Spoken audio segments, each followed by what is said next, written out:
Bonjour à tous, j'espère que vous allez bien. Le ministre de l'économie Bruno Le Maire l'a annoncé hier, le fonds de solidarité est réouvert à toutes les activités dans les zones concernées par le couvre-feu.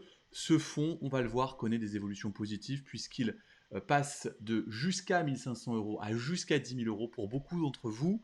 Je lance un décompte pour laisser le temps aux personnes de se connecter et on se retrouve juste après. À tout de suite.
Bonjour à tous, bonjour Grégoire, comment vas-tu?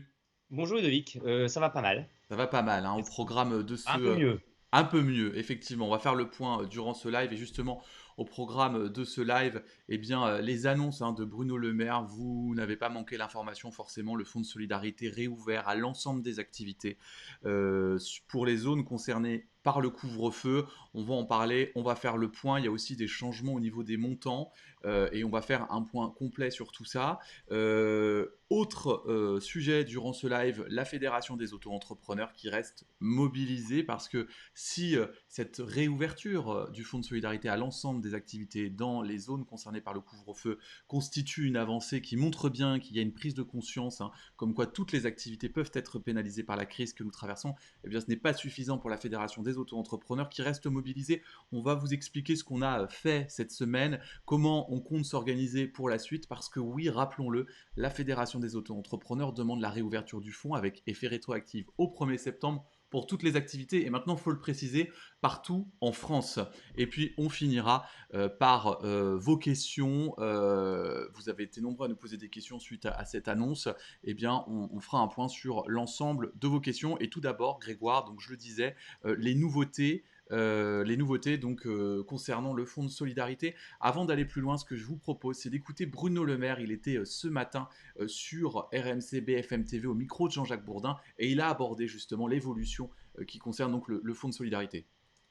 Bien, quoi qu'il en coûte 1 milliard d'euros, aide 1 500 euros, quels critères pour cette aide de C'est très 1 500 euros? simple, vous faites partie des zones sous couvre-feu, vous avez perdu 50% de votre chiffre d'affaires, quelle que soit votre activité, quel que soit votre secteur d'activité, nous réactivons le fonds de solidarité. Donc nous mettons en place un filet de sécurité général, économique, pour toutes les entreprises qui sont dans les zones de couvre-feu. Elles peuvent toucher jusqu'à 1500 euros.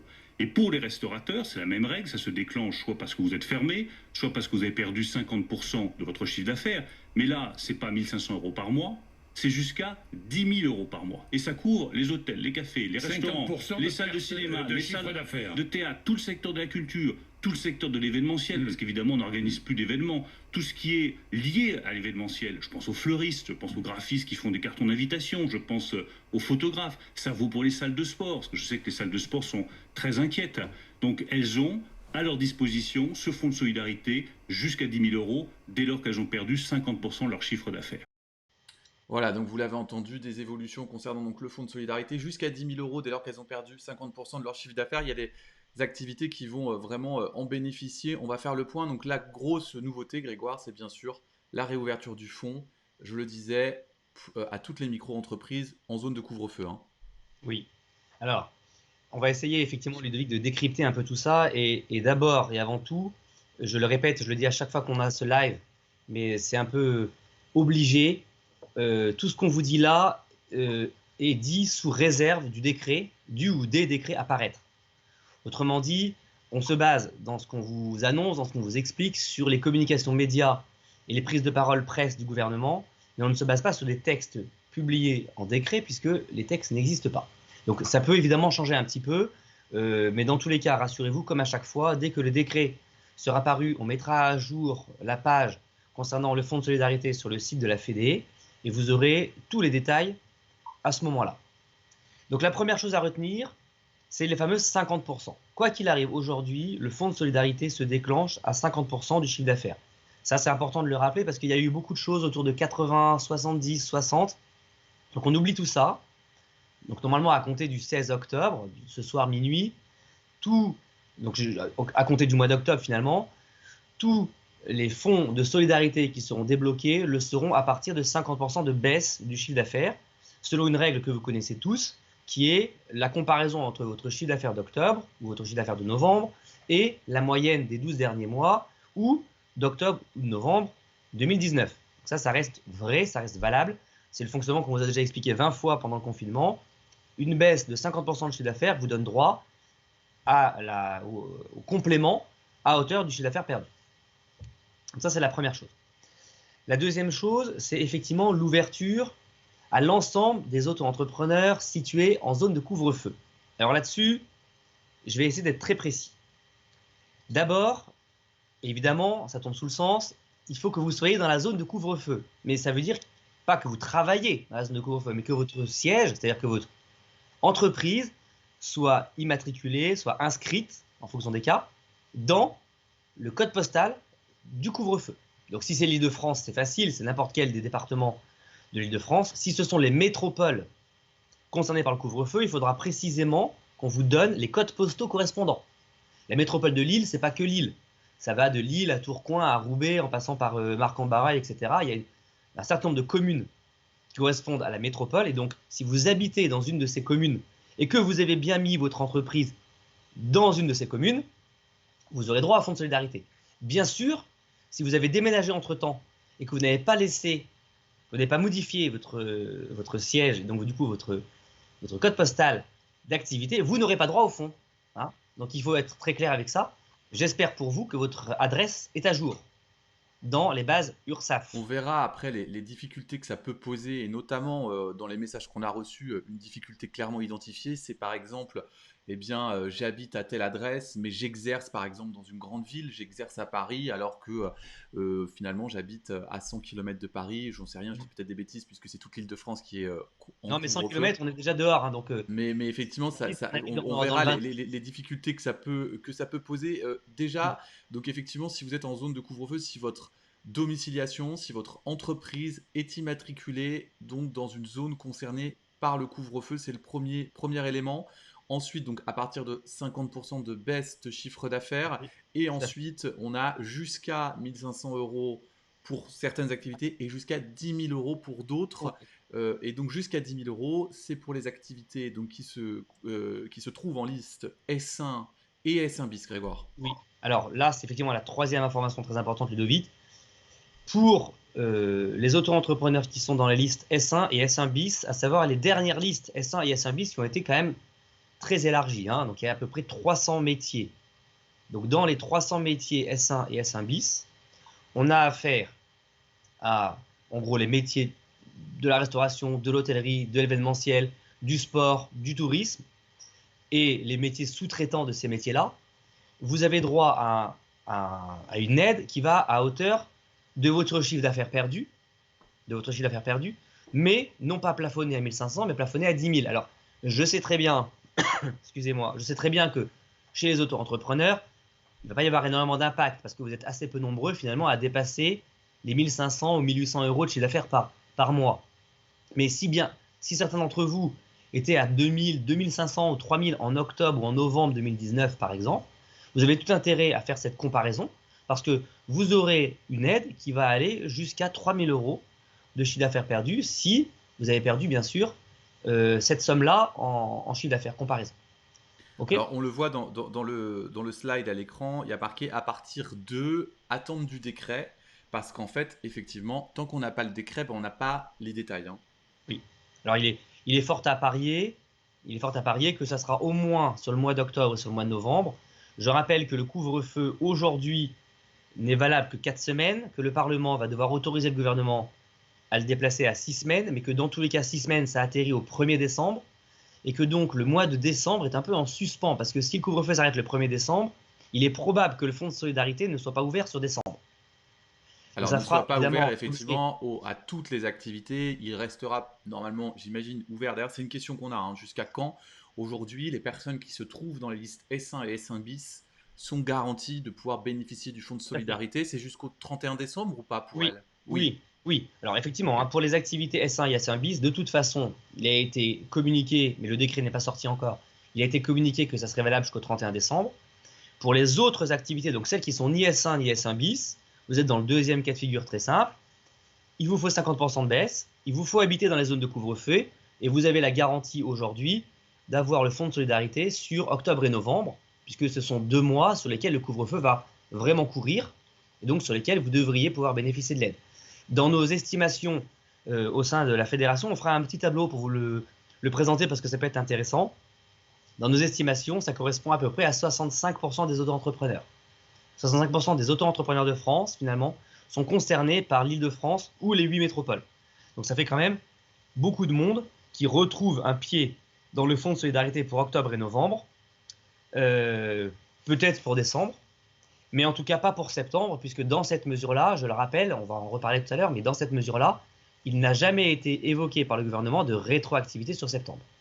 Ce qui constitue d'ailleurs l'objet, ce qui fait aussi que nous restons mobilisés, puisque si eh bien, cet élargissement constitue une avancée, elle n'est pas suffisante pour nous, puis il y a encore des activités qui se trouvent de côté.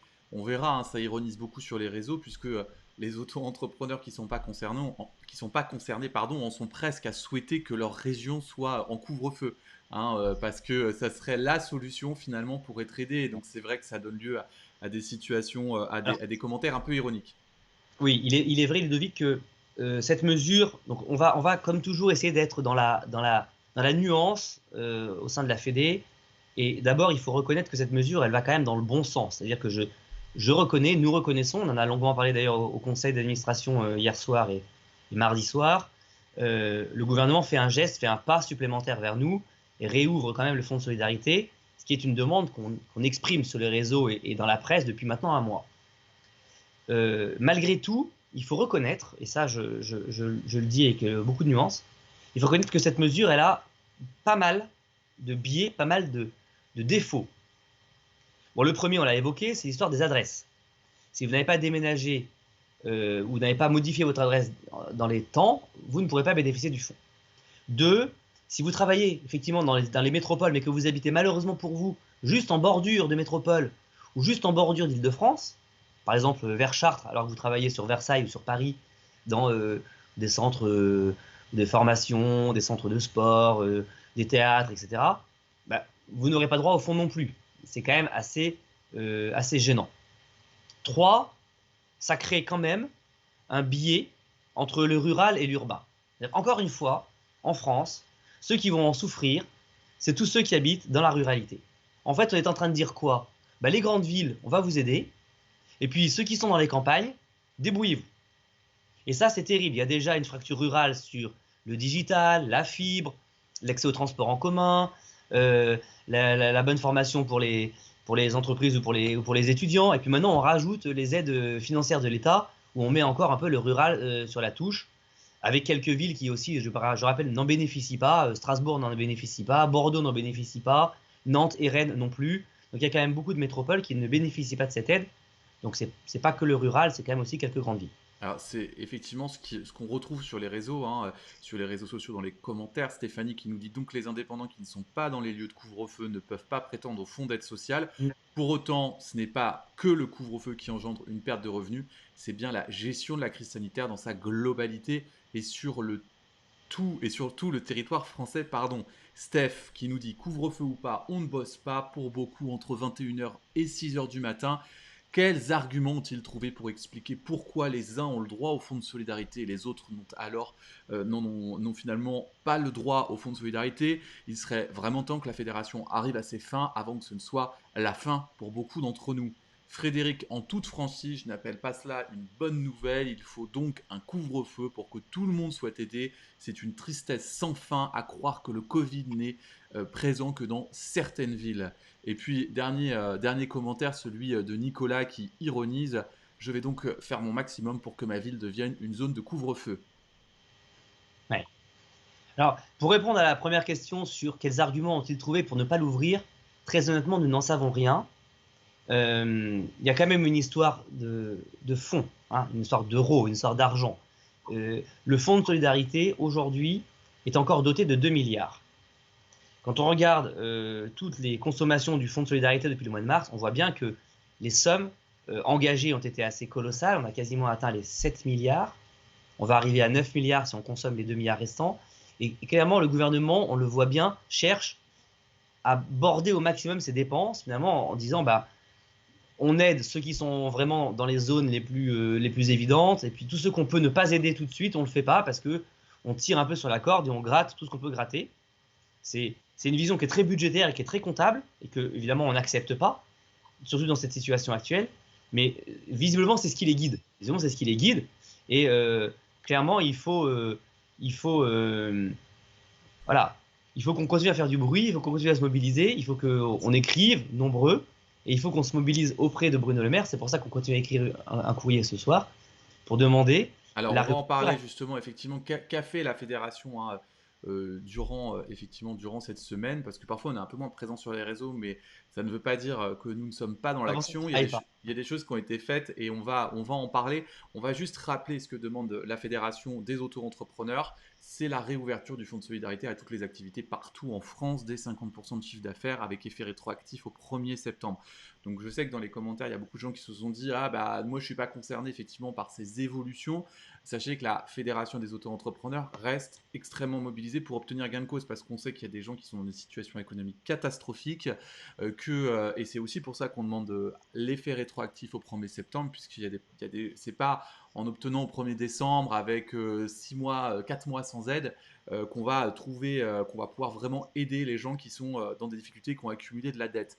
Donc Grégoire, qu'est-ce qu'on a fait dernièrement? On a cherché à s'unir, on peut dire ça comme ça, avec d'autres organisations professionnelles.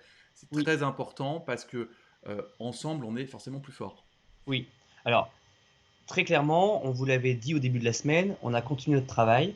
On a écrit un courrier assez clair à Bruno Le Maire en lui expliquant que l'ouverture générale du fonds de solidarité à tous les indépendants de France avait un sens. Et d'ailleurs, on le voit bien, vous êtes nombreux à l'attester. En fait, on pourra réouvrir comme on veut, par géographie, par zone sanitaire, par couvre-feu ou pas. De toute façon, on crée de plus en plus de complexité. Nous-mêmes, à la Fédé, quand on analyse les textes et les annonces presse, on est perdu. Il y en a dans tous les sens, entre le volet 1, le volet 2. C'est vrai que franchement, même encore ce matin en préparant ce live, j'étais en train de me tirer les cheveux sur les montants.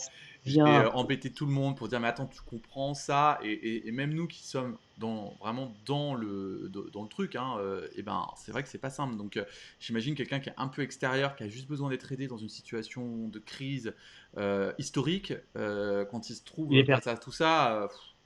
Il est perdu. Pas simple, hein. Il est perdu. Il faudrait faire une frise de 3 km de long pour expliquer mois par mois qui a droit à quoi, avec quelles contraintes, etc., etc. Donc clairement, on est en train de rentrer dans une usine à gaz extrêmement complexe. Ça m'amuse beaucoup d'ailleurs, c'est un peu cynique ce que je dis, mais ça m'amuse beaucoup de voir qu'Alain Griset a le mot simplification à la bouche tous les matins et laisse passer finalement un dispositif que plus personne ne comprend. Je veux dire, ok, il y a de l'argent, on aide un certain nombre de gens, mais on ne le comprend plus, on ne comprend plus rien. Donc le message, il est clair, on s'est alliés, on s'est unis avec le maximum d'organisations sectorielles, des syndicats de professions de santé, des syndicats de marché, des syndicats de forains, des syndicats de freelance, des syndicats de graphistes, des syndicats du monde du bâtiment, pour pousser un message clair en disant « Monsieur le ministre, cessons de tourner autour du pot et d'ouvrir partiellement, par région, par code NAF, par chiffre d'affaires, par volet 1 ou 2, etc. Ouvrons une bonne fois pour toutes le fonds de solidarité de manière rétroactive au 1er septembre jusqu'à Noël pour que les indépendants soient tirés d'affaire. Et encore, on est prudent sur le fait que ça suffira peut-être pas, parce que plus finalement cette épidémie va durer dans le temps, plus la crise économique qui va s'en suivre sera lourde. Là, clairement, un couvre-feu de 6 semaines, ça va remettre un plomb dans l'aile de l'économie. Et donc, ça veut dire que le redémarrage ne se fera pas à Noël. J'en suis malheureusement assez convaincu. C'est assez évident, d'autant que le président de la République, lors de l'interview mardi soir ou mercredi soir, je ne sais plus, a évoqué l'été 2021. Donc on peut imaginer effectivement entrer encore dans une période très compliquée avec, in fine, un plan de relance de 100 milliards qui finalement ne suffira probablement pas. Il faudra peut-être complètement élargir, enfin augmenter tous ces montants et continuer à accompagner les gens bien plus qu'on ne l'avait imaginé. Effectivement, dans la durée, pour être très concret, Grégoire, sur ce qui a été fait donc cette semaine, c'est un courrier qui a été écrit au ministre de l'économie Bruno Le Maire. Ce qui a pris du temps, c'est d'écrire le courrier, en fait, pas tant que ça, mais c'est aussi d'allier un certain nombre d'organisations professionnelles. Aujourd'hui, il y a combien d'organisations professionnelles qui ont co-signé ce courrier avec la fédération?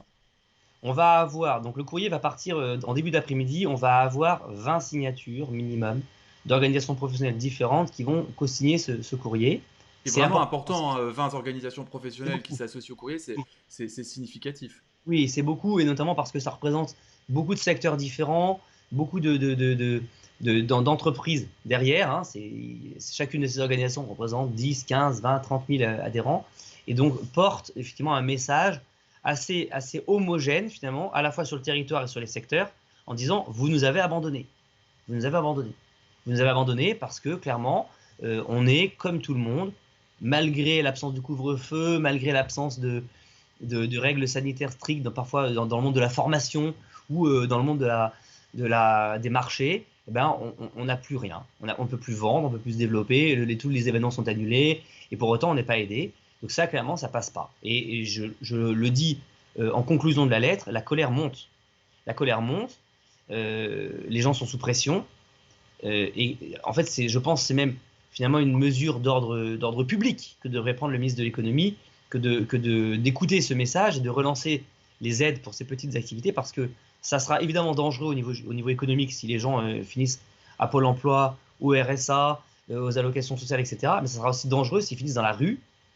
Je pense qu'on n'a pas besoin de ça aujourd'hui, on n'a pas besoin d'une gronde. Alors c'est vrai qu'en plus on peut s'interroger quand on voit les forains qui menacent de bloquer le périphérique, qui sortent 6 camions et qui bloquent la circulation et qui obtiennent du ministre des PME Alain Griset le bénéfice au fonds de solidarité dans un temps record. Je crois que c'est presque même pas une journée. Il y avait beaucoup de commentaires sur cette actualité de la part des indépendants qui disent ok, on va faire pareil, alors on va aller manifester, parce que c'est vrai qu'on a l'impression que c'est un peu le seul moyen, mais soyons positifs. Toutes les actions qui sont entreprises par la Fédération des auto-entrepreneurs, les portraits, les communications qui sont adressées publiquement, que ce soit dans la presse ou sur les réseaux sociaux, notamment à Bruno Le Maire, ont forcément un impact. Ils participent d'une prise de conscience, on en est convaincu, et on voit les avancées à travers cette évolution. Bon, c'est pour l'instant que pour les zones concernées par le couvre-feu, mais ça reste positif et il faut rester positif parce que le gouvernement écoute malgré tout. Oui, non, mais je pense que, encore une fois, le travail que nous menons et on va dire l'esprit d'ouverture que nous avons fait que le gouvernement nous écoute. Et je rappelle aussi ce qu'on a souvent dit, on ne fait pas ça par volonté d'affrontement, on ne fait pas ça juste pour se faire entendre, on fait ça sur la base de chiffres, sur la base d'enquêtes, de sondages, le terrain, ce que vous nous dites, ce que nous disent les adhérents, les nombreux messages qu'on reçoit sur la hotline, tout ce que vous nous mettez sur les réseaux sociaux. On les agrège, on les qualifie, on apporte des éléments de réponse, on essaie de quantifier la gravité de la situation en fonction des secteurs ou des activités. Et on voit bien, c'est objectif ce qu'on dit là, on voit bien que la situation est mauvaise partout, couvre-feu ou pas, activité de service, activité commerciale ou activité Oui, artisanale ou tout le pas. monde, tout le monde est Tout le monde finalement concerné. extrêmement On nous satisfait. demande du coup, est-ce qu'on a ou pas été reçu par Bruno Le Maire cette semaine? La réponse Non, est non, non. parce que on a mis un peu de temps pour unir les organisations professionnelles, pour faire le Oui, on a mis courrier. 3 jours. Non, mais c'est un peu leur. Enfin, on a mis 3-4 jours. Le courrier sera dans la boîte de Bruno Le Maire ce soir sans faute. Voilà. Et d'ailleurs, on va pas forcément être reçu. On peut simplement organiser une visio avec lui. Hein, ça peut aller vite. L'objectif, c'est d'échanger. Moi, je me moque complètement d'être reçu à Bercy avec une délégation. L'objectif n'est pas de faire les malins. On s'en fiche. On est dans le concret, dans le terrain. Ce qu'on veut, c'est discuter avec le ministre ou avec son directeur de cabinet ou avec les deux, réfléchir aux pistes qui sont envisageables pour améliorer la situation, voire d'ailleurs pour affiner le décret à propos du couvre-feu, pour parler notamment des questions très pratiques de code postal, de lieu d'exercice versus lieu d'habitation, etc., etc. Et puis que les choses avancent. Hein. On est très concret, on l'a été depuis 6 mois, on ne vous l'a pas toujours dit, mais on a eu des échanges, y compris téléphoniques, avec des ministres depuis le mois de mars, et on continuera à le faire, et vous pouvez nous faire confiance. Ok, très bien. Donc vous l'avez compris, on reste mobilisé. Une question qui revient souvent sur la mobilisation, Grégoire, est-ce qu'on va ou non mettre en place une pétition? Je ne sais pas répondre à cette question ce soir, enfin ce matin. Je ne sais pas s'il faut qu'on mette en place une pétition tout de suite. Dans notre expérience à la Fédé, ça fait 10 ans qu'on se bat, les pétitions n'ont jamais été d'un grand secours, Hmm. très clairement. Parce que des pétitions, tout le monde en fait, parce que des pétitions aujourd'hui en période de crise, c'est pas forcément très constructif. Et si c'est pour dire on veut de l'argent sur une pétition et l'envoyer au ministre, au Premier ministre ou à Emmanuel Macron, je suis pas sûr que ça serve beaucoup nos intérêts. Voilà, donc on en reparlera en conseil, c'est pas moi qui décide de toute façon, hein, l'ensemble du conseil, et puis il y a aussi tous nos partenaires. On verra si c'est le plus utile. Je ne pense a priori pas faire une pétition. Maintenant, si on voit que ça devient vraiment nécessaire, peut-être qu'on fera quelque chose de ce style. Ok, donc on reste bien mobilisé. Ça, tout le monde l'aura compris pour la réouverture du fonds avec effet rétroactif au 1er septembre. J'aimerais qu'on enchaîne sur des questions qu'on a reçues tout au long de cette semaine, à savoir du coup, alors pardon, je me perds dans mes bandeaux. Alors la première question c'est, je gère un groupe de soutien aux auto-entrepreneurs. Au-delà des doléances habituelles, un problème de taille se pose pour les dom-toms qui sont à l'abandon, car aucun interlocuteur sur place, impossible de joindre la métropole et personne ne sait leur répondre. Pourriez-vous me renseigner à ce sujet qui devient dramatique là-bas? On a peu de contacts nous-mêmes avec les dom-toms. Il faudrait que cette personne nous écrive directement sur l'adresse mail de contact de la Fédé et qu'on renvoie cette personne vers les services de la Direction générale des entreprises qui sont, je pense, les plus à même de coordonner l'action. Ok. Donc on pourra la mettre en relation avec la DGE, qui, je pense, fera très bien le travail. Karim qui nous demande quid des entrepreneurs qui ont créé leur auto-entreprise après le confinement. Alors, c'est un trou dans la raquette. A priori, dans les derniers décrets, il faudra qu'on regarde, mais dans les décrets liés au confinement, il n'y avait pas eu de prise en charge des entreprises créées après une certaine date. C'était de mémoire après le 15 mars ou le 1er mars. Donc il faut qu'on revérifie sur les derniers décrets qui sont sortis, si les créations d'entreprises post-confinement sont aidées ou pas. A priori, elles ne le sont pas. Hein. Je ne veux pas donner de faux espoirs à cette personne. A priori, elles ne le sont pas, et notamment parce qu'il n'y a pas de chiffre d'affaires de référence, en fait. Oui, c'est ça. C'est difficile. Et souvent, là, ces entreprises-là n'ont pas d'activité économique. Donc, c'est très difficile de pouvoir les aider sur ce terrain. On va quand même vérifier dans les décrets si on a prévu quelque chose pour comparer malgré tout un chiffre d'affaires de mars, avril, mai, juin, juillet, août, par exemple, avec septembre, octobre. C'est peut-être possible, et peut-être que quelques-uns ont fait du chiffre d'affaires quand même pendant cette période, notamment estivale. Parce que comme la crise dure, effectivement, peut-être qu'ils n'avaient pas de référence cet été et qu'ils commencent, je ne sais pas, à en avoir maintenant. En tout cas, c'est une Oui, question qui revient beaucoup. tout à Et fait. effectivement, c'est simplement qu'à partir du moment où on n'a pas de période de référence, c'est compliqué d'estimer une perte de chiffre d'affaires quand il n'y a pas d'antériorité. Tout à C'est fait. aussi simple que ça. Et Oui. donc pour l'instant, la réponse est non. Les personnes qui ont créé leur auto-entreprise après ou durant le confinement ne sont pas concernées par le fonds de solidarité. Daniel, on y a répondu tout à l'heure, mais on va quand même re-répondre parce que c'est une question qui revient souvent. Le fonds de solidarité sera-t-il reconduit en octobre, novembre, décembre pour ceux qui ont pu le toucher jusque-là et qui ne sont pas en zone couvre-feu? Alors oui, puisque ceux-là, ils sont de toute façon, ceux qui sont déjà, donc ceux qui l'ont touché jusque-là sont ceux qui sont en liste S1 ou S1 bis, donc tourisme événementiel, hôtellerie, restauration et sport. Ils sont de toute façon déjà inclus dans le dispositif jusqu'au 31 décembre. Et ça s'est amélioré pour eux puisqu'ils ont le droit maintenant de dépasser les 1500 euros. Ça, c'est bien souvent le cas. Et ils n'ont plus besoin d'avoir 70, 80 ou 60% de baisse. Ils peuvent en bénéficier dès 50%. Mais ça sera reconduit effectivement jusqu'à la fin d'année. Citius qui nous dit qu'en est-il des activités fortement impactées, plus de 50% de pertes par rapport à l'an dernier, à Hein. cause du ralentissement du tourisme et qui ne sont pas éligibles ni dans une région, dans une région du couvre-feu. C'est pour ces Si personnes-là elle qu'on est- se bat, hein.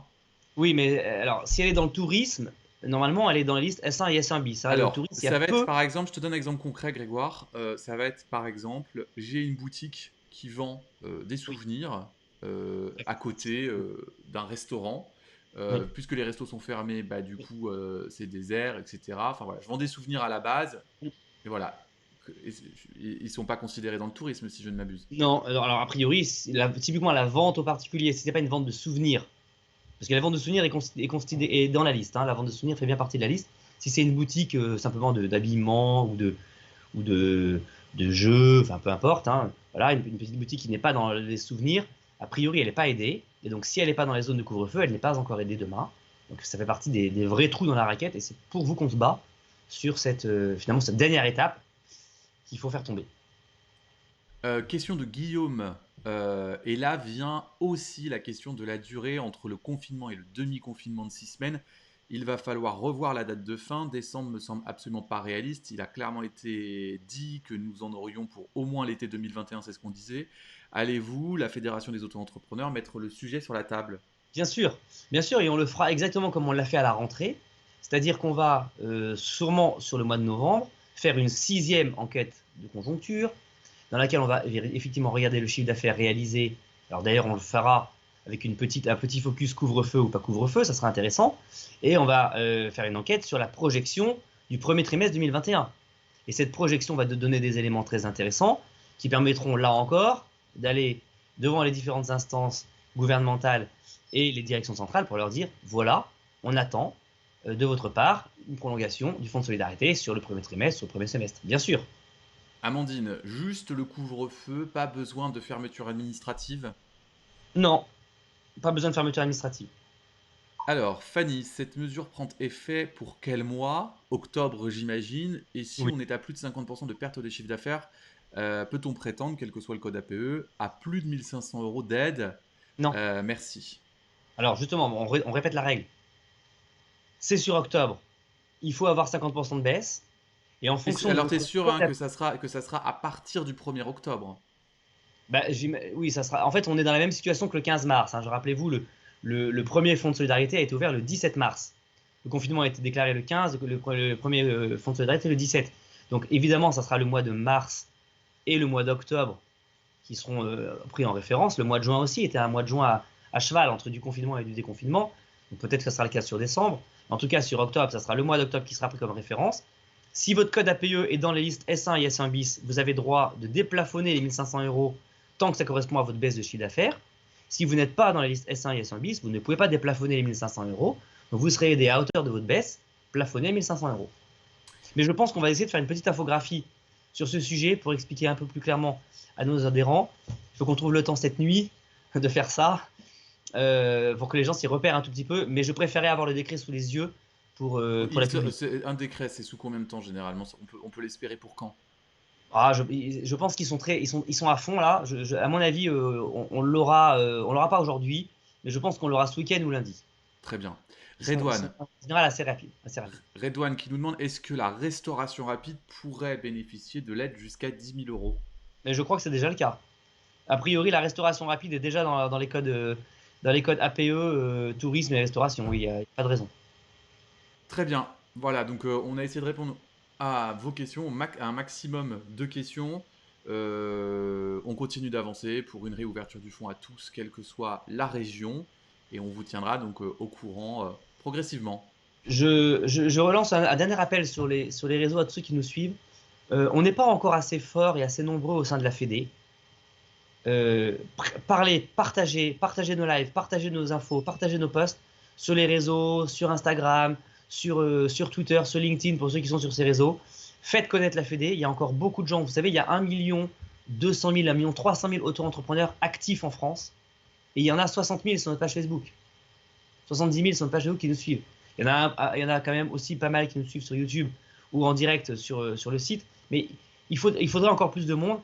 Faites connaître votre fédération professionnelle, c'est la vôtre, c'est pas notre fédé, c'est pas le conseil d'administration qui est propriétaire de la fédération, c'est un objet social, hein. C'est un objet public presque de défense et d'accompagnement, donc il vous appartient et vraiment partagez-le, faites-le connaître, c'est comme ça qu'on sera fort et c'est comme ça qu'on sera entendu.